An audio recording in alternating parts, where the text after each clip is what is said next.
वालेकुम एवरीवन, कैसे हैं आप? सब ठीक हैं? अच्छा, अभी ये गोल्ड का एक एनालिसिस है कि क्योंकि अभी एशियन सेशन भी आने वाला है और उसके बाद यूके भी।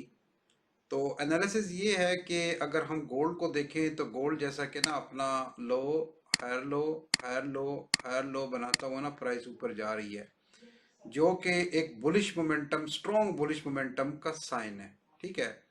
तो अगर तो गोल्ड अपने ये जो इसका 2045 का लेवल है, अगर तो ये इसको ब्रेक कर देता है तो हमें यहाँ पे एक तेजी देखने को, एक शार्प मूव देखने को मिल सकती है अपसाइड की तरफ, जो तकरीबन 2060 और 70 तक भी जा सकती है।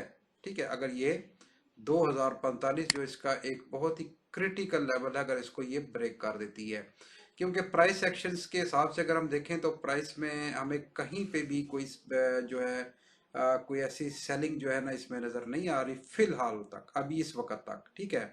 टोटल जितना भी मोमेंटम है हमें बुलिश ही नज़र आ रहा है। आप ठीक है। अगर इस मोमेंटम के साथ इस हाई को ब्रेक कर देता है तो हो सकता है कि एशियन सेशन में और उसके बाद यूके सेशन में हमें अप साइड की तरफ तेजी देखने को मिल सकती है। तो लिहाजा 2045 का वेट किया जाएगा।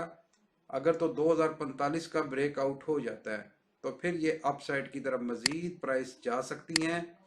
अगर तो 2045 का यानी 2045 का ब्रेकआउट नहीं होता तो फिर हमें यहाँ से कुछ थोड़ी सी सेलिंग भी देखने को इसमें मिल सकती है। तो ये एक अपडेट है जी। ठीक है। तो मैंने कहा चले मैं आप सबके साथ शेयर कर दूं।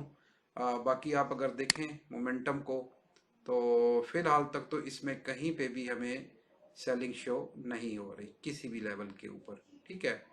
तो बस ये 2045 का एरिया है, जब तक ये होल्ड है डाउन, अगर ब्रेक होता है तो फिर ये हमें 2060 और 70 तक भी हमें प्राइस ऊपर देखने को मिल सकती है एशियन और यूके सेशन में। Thank you for watching. अपने कमेंट्स में अपनी राय ज़रूर दीजिएगा और स्ट्रीम को लाइक एंड अपना वीडियो को लाइक एंड शेयर कीजिएगा। Thank you.